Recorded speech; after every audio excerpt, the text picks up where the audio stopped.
Fortunate to be in the client facing role because it's given me so many opportunities, and no 2 days are the same, no weeks are the same. Like 1 week I could be filming up north with our client Chivas at their distilleries, which is beautiful, and then the next week I'm flying to China to do our virtual reality capabilities demonstrations.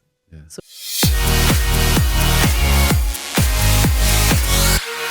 welcome to the 29er show Unscripted. We've talked a lot about doing this and bringing it back to life for 29er show.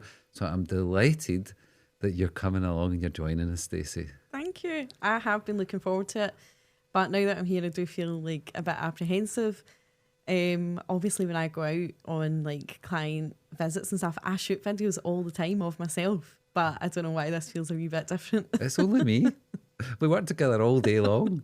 So just going to forget everyone else is here. So let me just take you back then, okay? Mm-hmm. So we've got lots of little topics, I think, to cover. And this is just to give people a sense. As you say, you work with our corporate clients every single day. You face difficult situations and brilliant opportunities in our business. So, but I want to let people kind of start to understand you as a person. And I think that's key in our family-run business. And you're part of that now, is like, who are these people? Who is Stacey? So take me back and tell me a little bit. What was your childhood like, Stacey? So my childhood was very happy. I think I'm quite fortunate that there wasn't accessible tech. We didn't have phones. We didn't have computers. You know, there was no like even computer game type things.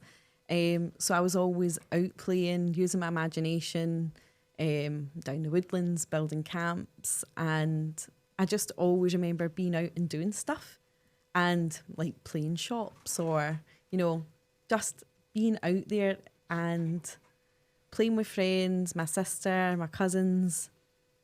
And now I don't really see that. So when I think about my childhood, I think I'm quite fortunate that, you know, I had those times. I wasn't like stuck in. Where was that growing up? And you say your sister, so you got one sister. Tell me a little bit more. So I grew up in Chapel Hall, which is outside Deirdre. And I have a younger sister. I also have a younger brother. So that's quite challenging being the oldest sibling. Okay. My mum said I grew up very quickly when I was younger. Just our family dynamic changed a bit. And that's one thing I think she always feels a wee bit hurt over. But I think it just made me the person I am today. I was straight out of 15 for a job interview, fiercely independent, wanting to contribute to her household, and I've been that way ever since. So it's interesting because even just that little snapshot just brings you to life more for me because of the person you are in the business. That, as you say, you probably had to take on maybe more responsibility at a younger age. Yeah. So you were the kind of oldest. What's the age gap? So my younger sister is 2 years younger than me. My younger brother is 18 years younger than me, Right. and he stays in England with my dad. Right. Okay. So it was a happy childhood. Yes, it was a happy childhood. And you talked about there wasn't access to tech. Is that because there wasn't any tech, or? One, probably there wasn't a lot of tech. There would have been like computer game systems, but we weren't interested and probably didn't have the money for them either. Yeah. So Yeah. it wasn't something like... But you're an it was outdoors person then? Yes, Yeah. Yeah. It was a... Sorry, Sorry, you go. But you still are obviously an outdoors Yes, person. uh-huh. And what did that represent? Like just being out, playing with your friends, like... Yeah, so where we stay, there's a woodland and people would just call it the Maggie or down the burn. So we had that on our doorstep, do you know, and you could just go off for the day, be out in adventure, build a camp, and there was water, there was trails. And it just felt like a big adventure, like when you're young, to be able to go and explore that. Was there any holidays back then? Did you go anywhere? Things like that? We did go on holidays. They were generally like UK holidays to caravans and stuff, which we loved. Like, and actually, as I grew up, I wanted to be a redcoat because I was just so in love with the Butlins entertainers. Yeah. And I remember for a long time that's what I wanted to be. Well, there you go. Like we'll fast forward. We'll immediately fast forward to you being on stage in Orlando in front of our customer, probably a few hundred people, singing what? Proud Mary. Proud Mary. No hesitation. No. Karaoke, live band behind you. Well, you say there was So- no hesitation. I did make a quick trip to the bar for a couple of shorts. Yeah, but I think for all of the 29ers, it's taken more than a quick trip to the bar to get us on stage. So I think that takes you back to your childhood. Yes, where you talked about obviously Butlins there and the Redcoats and And I suppose presenting, I'm just obviously trying to connect like what you do now and tell me so we can like look back and think that did influence you and who you are now in 29. So you are front and centre, as I said at the start, with our customers. And so maybe you're the red coat of 29 from Butlins. It's funny because when you mentioned the word presenting, like when I was a bit younger, that sort of would have given me the fear. But I did go to college and do acting and performance, only because I didn't really know what I wanted to do as a career.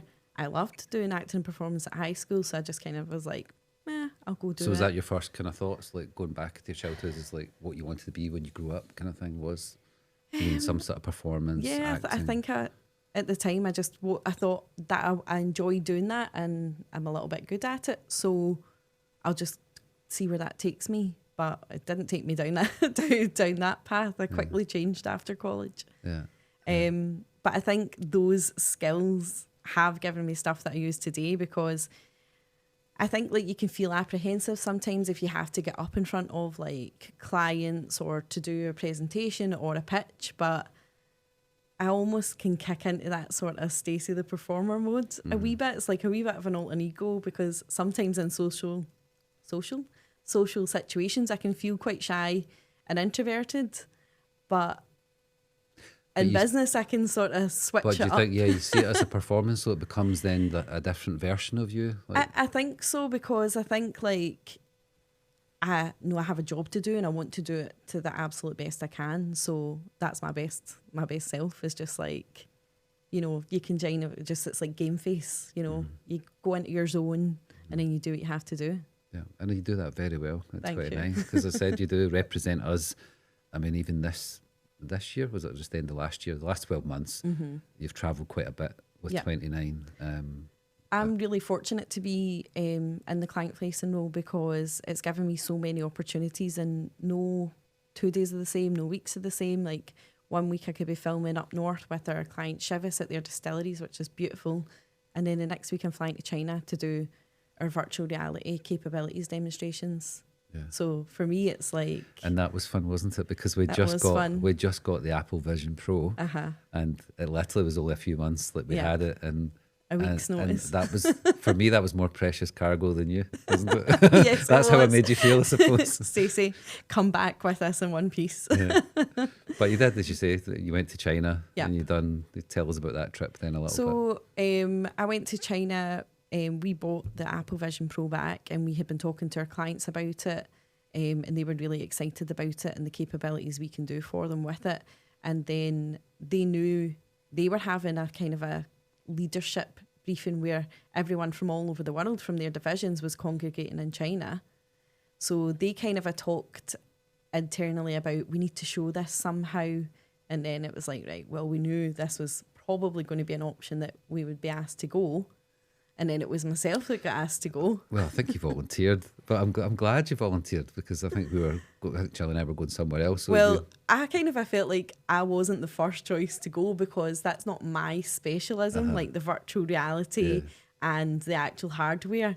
But yeah, you're right. It was like no one else could go. Yeah, but to give probably a big compliment is, I didn't see it as about learning the hardware. I seen it as who can represent the business the best. Yeah. Not the best, but like, you know, for what you can do. And I've said this to Jillian many times, like, I've never had any doubt how you will represent the business. You know, it's a big ask. It's like the fun side, going to China, going to places, but it's a lot of work, and there's a lot of mental work when you go to these kind of places, and you're with clients all the time, and plus you have to do that tech demo. So you're always up for that kind of presentation. Going to keep coming back to the red coat now at Butlins. You want to be there front and centre when you've got that opportunity, and I think you do put yourself forward in a really positive way, and I think you represent the business brilliantly. I'm just surprised you've not got a 29 top on today, because you've always got a 29 top on. So I think sometimes if I ever have like moments of self-doubt, which we all do, or like a crisis, some confidence in myself about things, or sometimes things just feel hard, I remind myself of all these things I've done and the trust that's been put in me, and that like there's a reason why, you know, kind of I bring myself back up again, of just dispelling some of those like maybe fears or just wee negative thoughts you might get sometimes, is like, you're trusted to travel all over the world on your own to represent this company. Do you know, and that's a big thing and it means a lot to me. Yeah. But it does, like, I sometimes have to remind myself, like, that I But do those it works things. both ways, 100%. Like, we have every faith in you that you'll do that. And but as we've talked about over different podcasts, it's everything's a journey towards some sort of visions, towards some sort of goal. Your journey towards 29 was a little bit unique. It was unique. So I've been with 29 now for 6 years, but it should have been 16. Okay. So when I came for the interview, I was looking up 29 Studios, and it was a picture of you at Verint, and I was like, I recognise this guy. I was like, I've interviewed with him before. So being a woman, I don't throw anything out. I had all my old emails from like 10 years previous of when I interviewed with you and Gillian at your previous company, Moviecom. Yeah. And sadly, I didn't get the job, but I think there's around 10 emails of, you know, chasing up for the decision and me expressing like how much I wanted to work with you guys, just because you were so passionate and like you really sold it to me. I came away from there and I was like, oh my God, I need to work with these guys. Yeah. And then I even remember like you had told me the position was filled, but then another position was advertised like 3 months later and I was like, meh. Didn't get it. But you never gave up. I never gave up. So I came from an interview and interviewed with Caitlin, and I was just like, this is where I need to be. And at the time I had just been made redundant, which I've never been out of work before ever. So it was a bit of a scary situation, you know, more so like this happening as an adult when you've got a mortgage and all that thing. So I did have a few different interviews lined up. I wasn't worried that I wouldn't get a job, but it's still a scary situation. And I think I came in for another interview, and the next day I knew I had a interview with another company. There was a packaging company, and all I kept thinking in my head was like, I don't want to work with like boxes and stuff like that. I want to work here. You'll always say to me like, I closed you, and I honest to God, I was literally just going to say that. Yeah. It wasn't intentional, but I just thought I need to just like throw my name down in this ring, because like I want them to know this is the job I want. And I remember saying that, like, I've got an interview tomorrow, I don't want that job, this is the job I want. It did. I mean, it did. I mean, I remember that particularly because it did make us feel, no, she wants to work with us, because it's that confidence in each other. It's like, you want to work with 29 Studios and we want you to work with us also. And I think that gave us a real sense of like, you're the right person to come in. And maybe we were just, maybe it was inevitable. Maybe it was just the universe, as Caitlin bringing would us say, together. was bringing us together. But yeah, I think that's really important. Obviously, as we look ahead, we're trying to grow the business, and you're part of that, helping us grow that business now. Is like the type of people we do want to attract. Is we want to have that mutual relationship as far as they want to be part of this. And I think you've been part of the company long enough. You've seen people come and go who I was going to say just don't believe in it. Maybe there's obviously our fault as well, maybe not setting the vision clearly, but maybe from your side of it, you've seen people come and go, and the passion you talk about, the passion we have for the business, you always like to see that coming back as well. And that's what you portrayed, you know, in that set of interviews, not even then, but even now, everything you do it with a sense of passion. And that comes through to our customers, who we've always said is we're customer centric, and you're 100% in on that. And that's the difficulty now, I think, in trying to hire new 29ers. Yeah. And I want you to be part of that process. So it's on your responsibility now to find more Stacey's. Do you think that's possible? Well, I think if we could clone me, I'd be quite happy. I think, yes, it is possible. I think there are people out there, but I also think that it's a difficult process. Like, since I started, you know, we have been through some ups and downs with different people coming into the company and not being the right fit. But for me, I think I was brought up in such a way.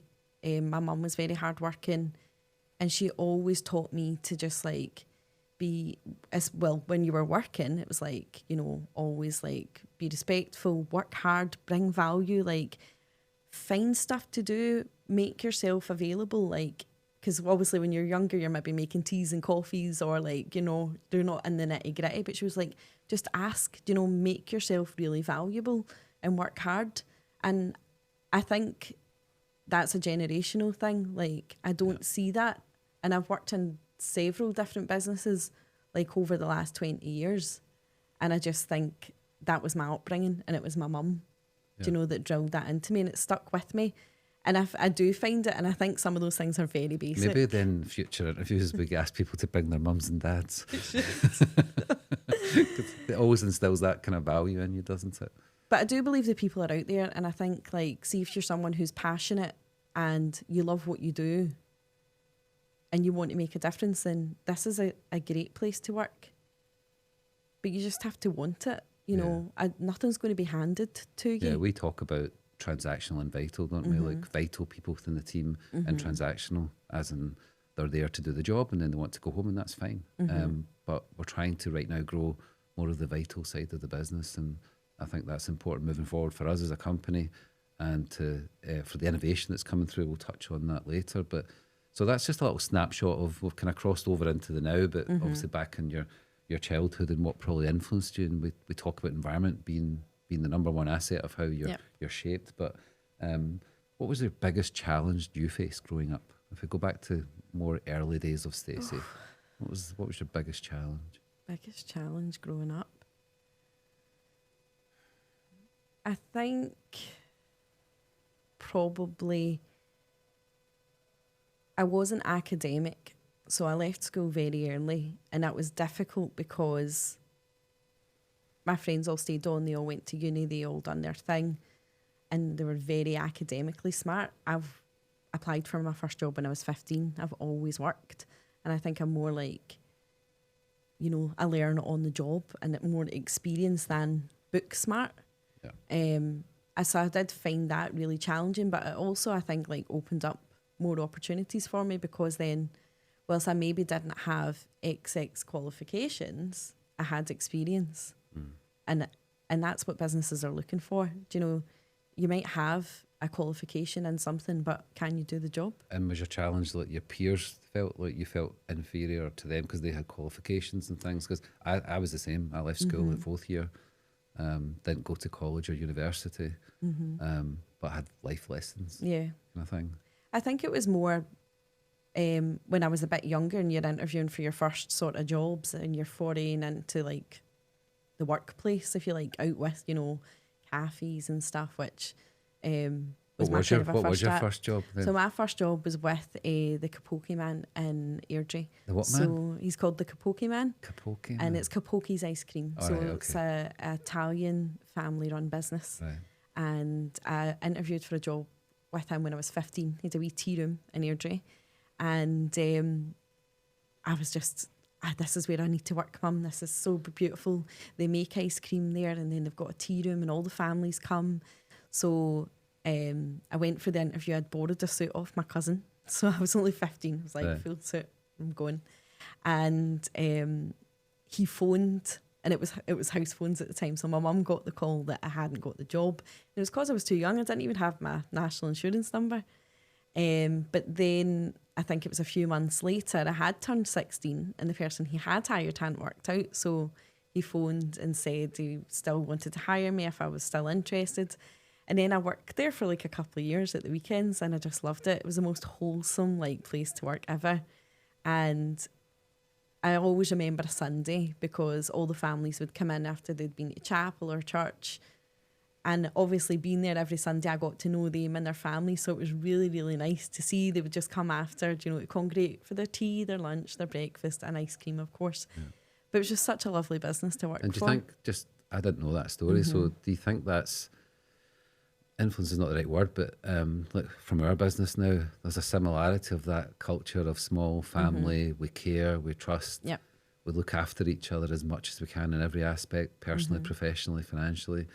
And just hearing that story there feels very familiar, albeit a different industry. Do you think, you know, have you worked in a big corporate company? Like, what's the difference? Have you had that experience towards So, that? yes, there's a stark difference. So I would say then my first corporate job was with the Daily Record and the Sunday Mail. And completely, like, worlds apart.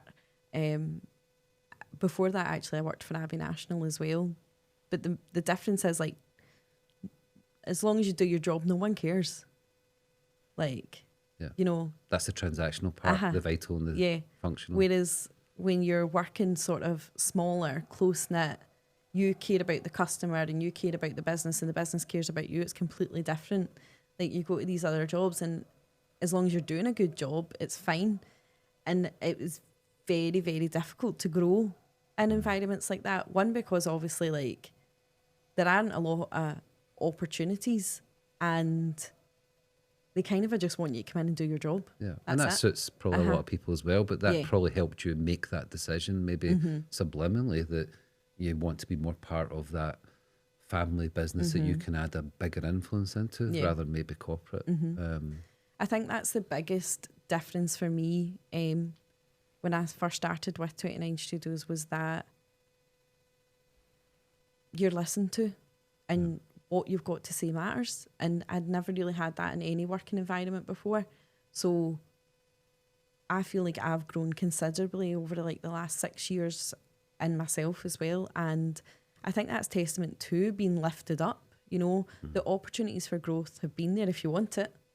Work hard, take it, do you know? And it's maybe not in the traditional sense of we say like corporates, that you move up this kind of like corporate ladder as such, as far as your titles and all that kind of thing. Like it's more, I think, as you've been here, as you say, 6 years, that you see that the passion that we have still for our business, and it's great when we see that from you as well. Like, you know, you do live and breathe 29, you know, even all your profile photos has got a 29 badge on it. So that's a big compliment to you. Like you've bought into what we're trying to do. And that's why I want you to be as closely part of how we grow the business, you know, coming up. So I think, you know, we only have one life.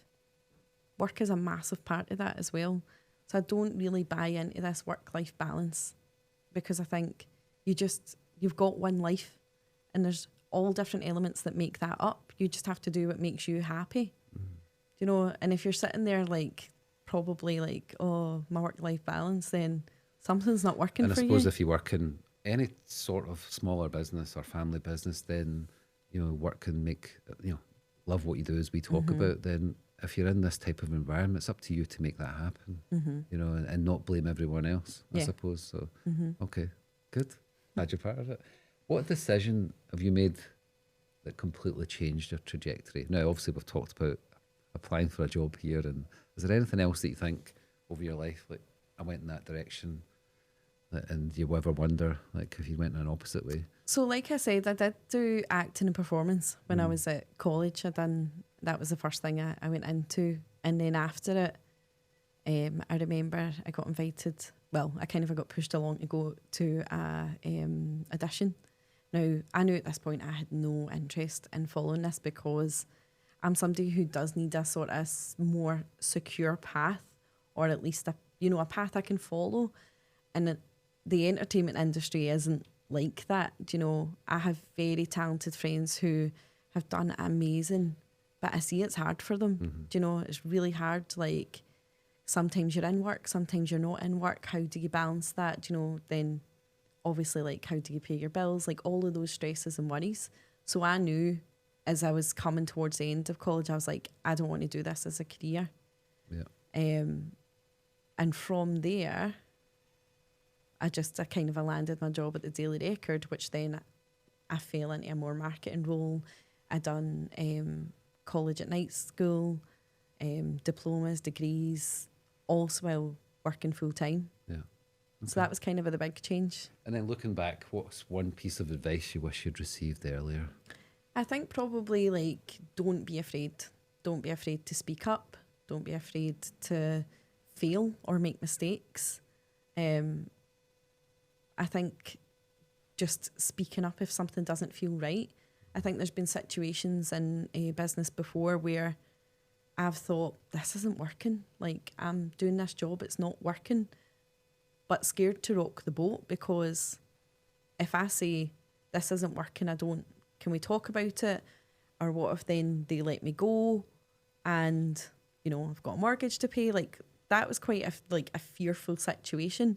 But now, I know we've had times where I've like picked up the phone to you and been like, Kev, I'm not winning. What's going on here? I don't know. Something doesn't feel right. You know, and I think you just have to stand up and be just like, you think that does come with age, because you're obviously, it's your birthday next week coming up? Do you think that advice is easier? Obviously, we're talking about looking back, giving yourself advice.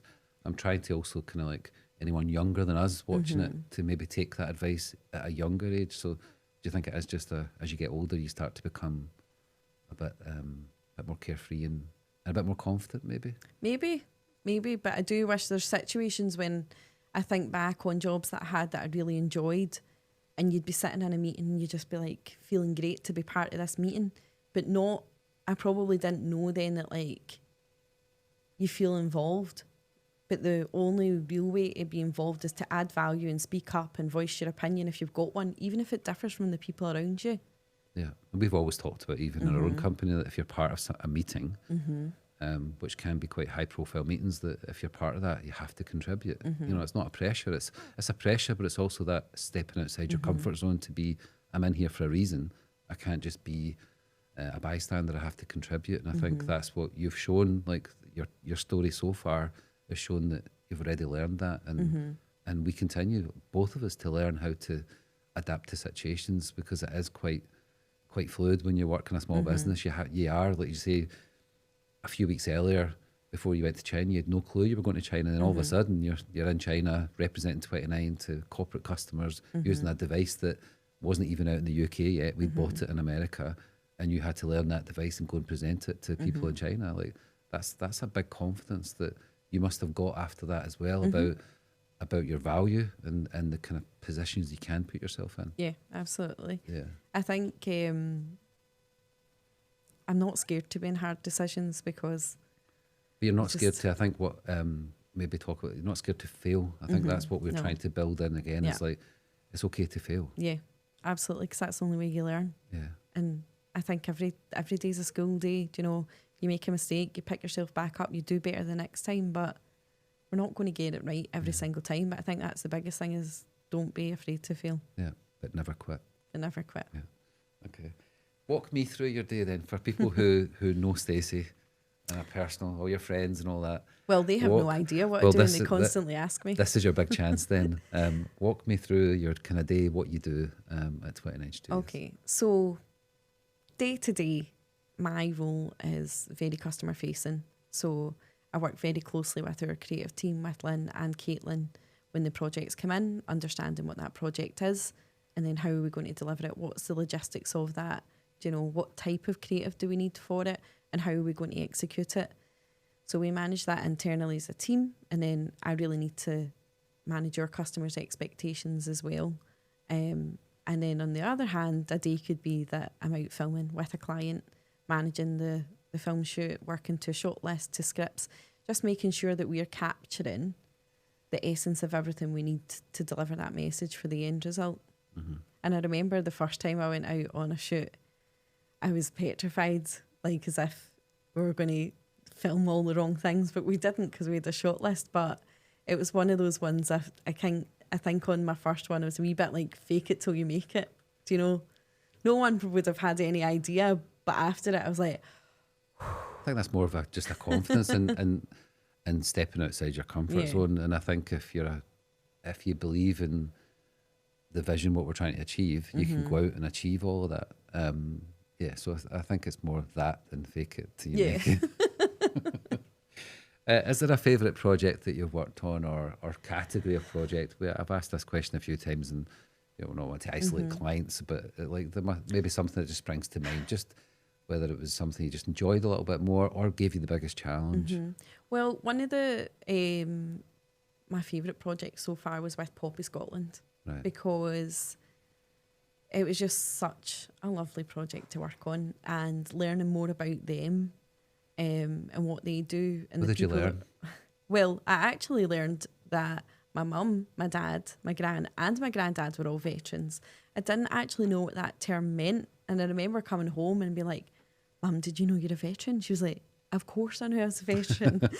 But I think I just learned that about Poppy Scotland, and why I loved it so much was we got to meet all the different people that they employ who are all veterans, and they've all been through completely like different challenges in their lives.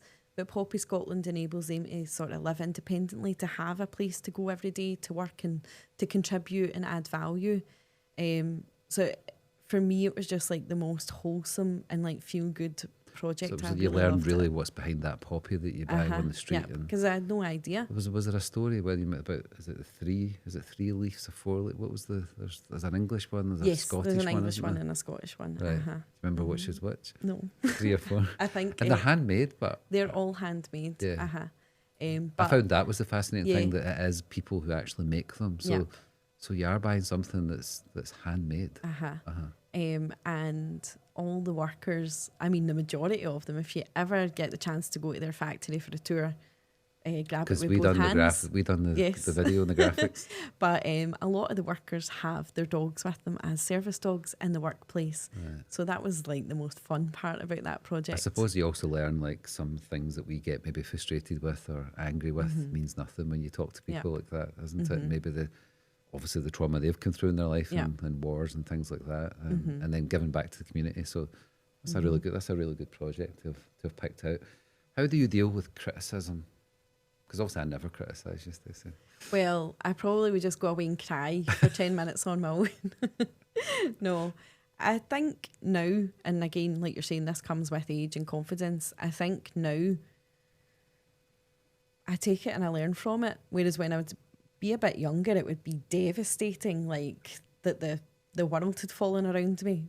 But now I'm just like, right, okay, let's just change it for the next time, learn from it.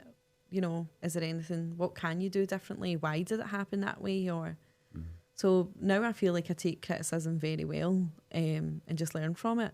Yeah. No, I think you do. And I think that's been, I like to think that we can, not me and you, but just the business itself. I think it's good to give feedback, whether that's good or bad, but then it's about the type of person, how they take it. As long as it's constructive, I think you can learn and grow. And you've done that. Like, we obviously have had conversations of like, we could do this better. Yeah. But you know the reason we're having those conversations. And I think we talk about how we build our business. We need those type of people who can see the benefit, see the value of the conversation. So, but it is difficult. I think if you're starting out in business as an employee or running a business, because we have to take criticism from our customers as well. And even Jillian recently wanted to do a little kind of poll with our customers and kind of score us kind of thing. And you almost don't want to know like that if there's any criticism, but then because we are that, we're all in with our customers as we talk about, we give everything we can. So you need to understand what we could maybe do better. So so I think you deal with criticism very well. This is more of a business thing we talked about, if you go back and give yourself advice, but more in a business sense, like you've talked about the journey you've been on over your kind of business career. Is there any advice that you would give yourself for the future or give anyone else that's listening? Relating to your job maybe more as well, like want to get into this type of the creative industries and things. I think if you want to get into this type of kind of the role that I've got, at least you need to be passionate about customer service. Like, I'm very, like, my role is customer facing, and you know yourself when you go to different businesses or experiences that you might have even just as a family or personal or business, it is all about the experience and how a brand makes you feel. So I think you have to be all in. And I think even if you're customer facing or you're not, you know, it's what experience do you give your team members as well? Like, how is it working with you?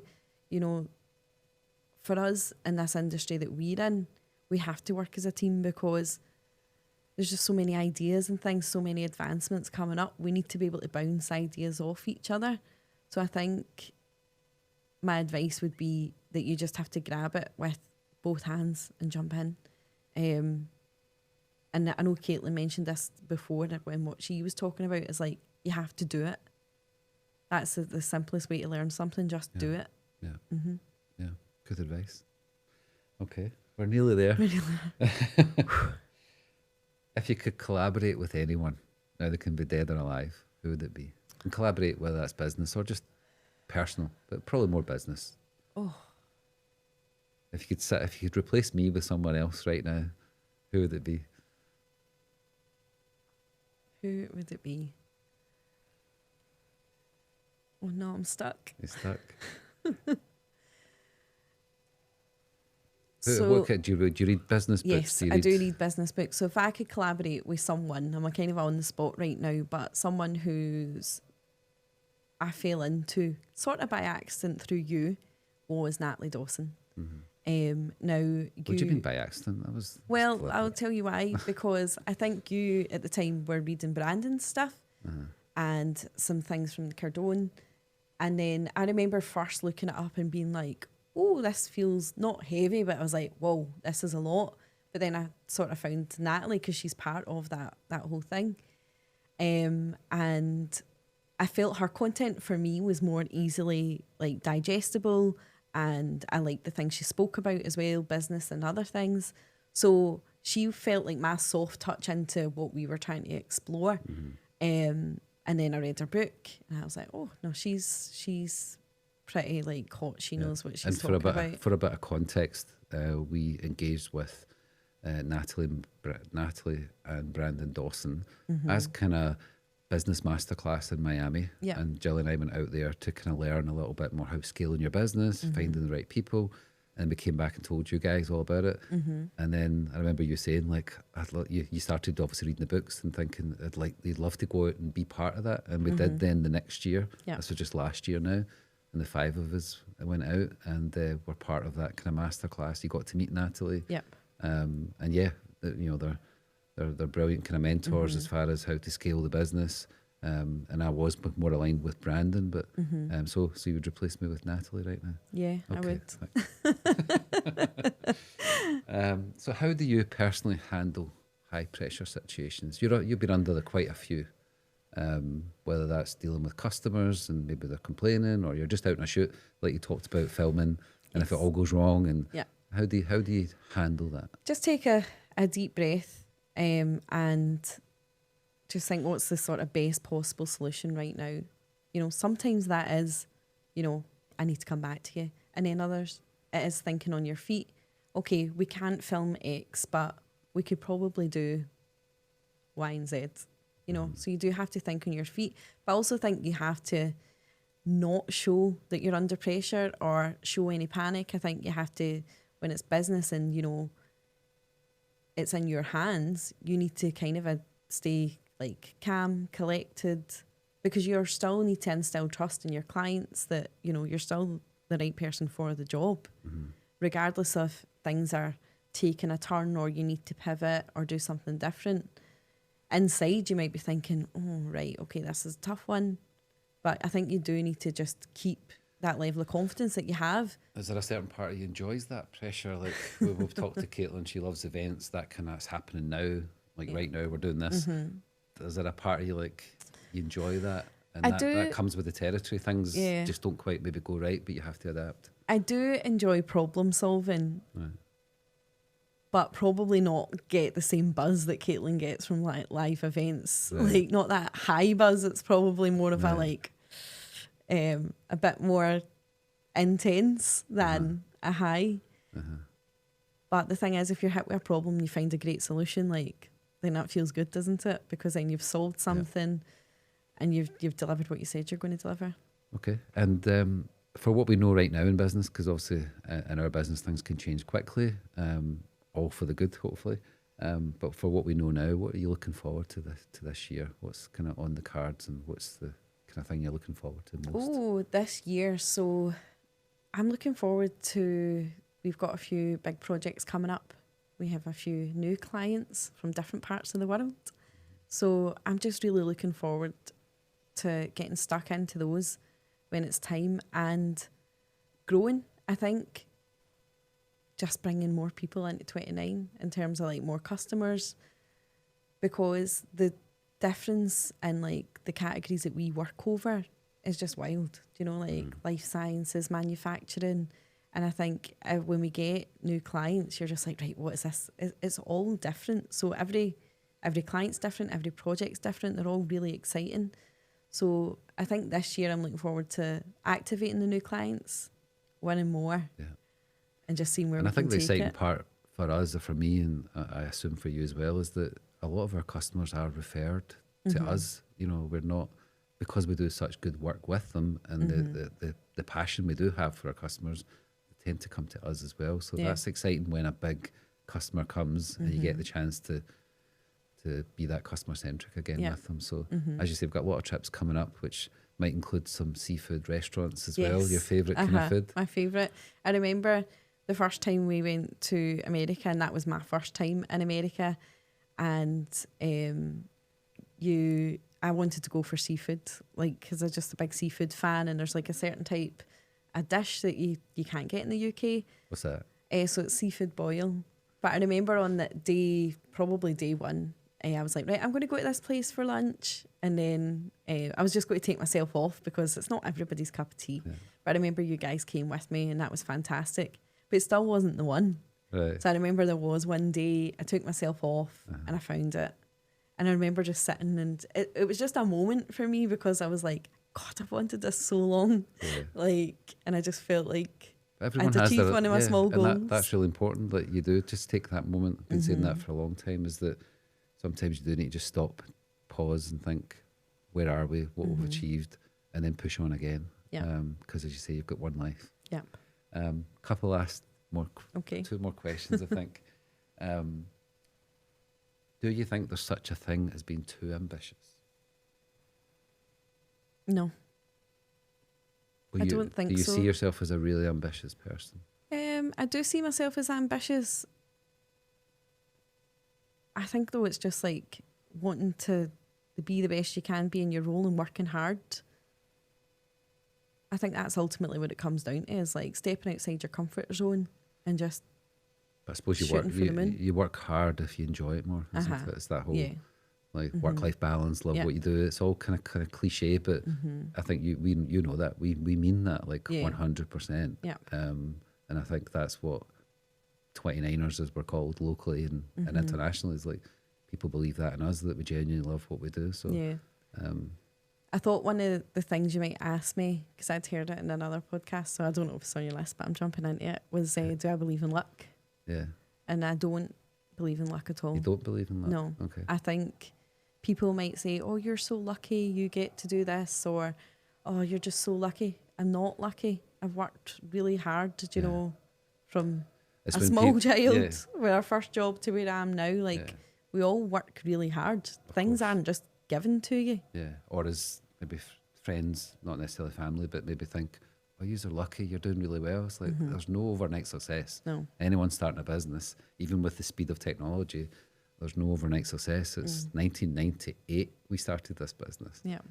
Or business. So it is hard work. So then you have to love what you do. And you have to have people along in that journey that believe in you and love what they do also. You can ask me that again if I win the lottery. Right. Well, obviously we would invest that in the 29 studios. Of course. Last question. What's the biggest personal challenge that you have right now? Oh, so the biggest personal challenge I have right now is discipline and motivation. Okay. So I was recently training the last year with the goal of doing a high rocks, which I've done. And don't just sweep over that, because that was a huge moment. I know, but people will pan me for talking about high rocks. Right. Why? Because it's not a thing. I mean, it is a thing. People talk about it, but also people don't like to hear people talking about it. It was such a big achievement. It was. So high rocks is a intense 8K lapped circuit, if you like, with a station after every K. So I had been training for it for about 8 months. It was in Glasgow just a few weeks ago, and it was probably the most physically challenging thing I've ever had to do, and mentally as well, to be honest. Probably it's more a mental challenge than anything else. So throughout that, I was very consistent with my training, like when I was doing things, always showing up to my classes, training with my friends. And then now that I've done it, I seem to have slipped out of that. So finding my motivation, for one, is very difficult, but it's a discipline. Like if you've got the discipline, the motivation will come, or it won't come, but you'll still do it if you've got the discipline. I think it's really important, like you said, you were part of something and you had a goal and there was a date in the diary for you to achieve that. So we talk about deadlines again in business, always trying to relate sport things back to business. So you were accountable to people because you were turning up to do the training. Yeah. So it's like business, you turn up to the business, you do the work and you're accountable and there's deadlines and things. So obviously then it's like when you do maybe a live event, we've talked about that, going to a live event for business, once it's done, there's just that energy like drain, isn't there? And you're probably just going through that, but you probably just need to set yourself another purpose, another goal, another deadline, because trying to do something on your own, and I think that's what we talk about team or about people working remote and things like that, is that being part of a team creates that accountability of with a purpose of doing something, of getting up every morning. So from a fitness point of view or a schedule point of view, you probably just need to sign up again. I know. That's what I know, that's the answer. Like, I just need to sign up for another event or challenge or something. But could you have ever imagined that it's only been a couple of weeks or so since it happened, right? Your high rocks, that you'd be criticising yourself because you've maybe not done the same exercise in the last couple of weeks before you started? Never. So it's been a huge shift for you, but that shows your determination to achieve something, and I think that relates straight back into business. So, yeah, absolutely. Yeah. So we're kind of wrapping up here, Stacey. How was it? Good. Yeah. You're going to come back and do another one? Yeah, I'll come back. Okay. Well, thank you very much Thank for you. joining the 29er show Unscripted. Thank you. You're welcome.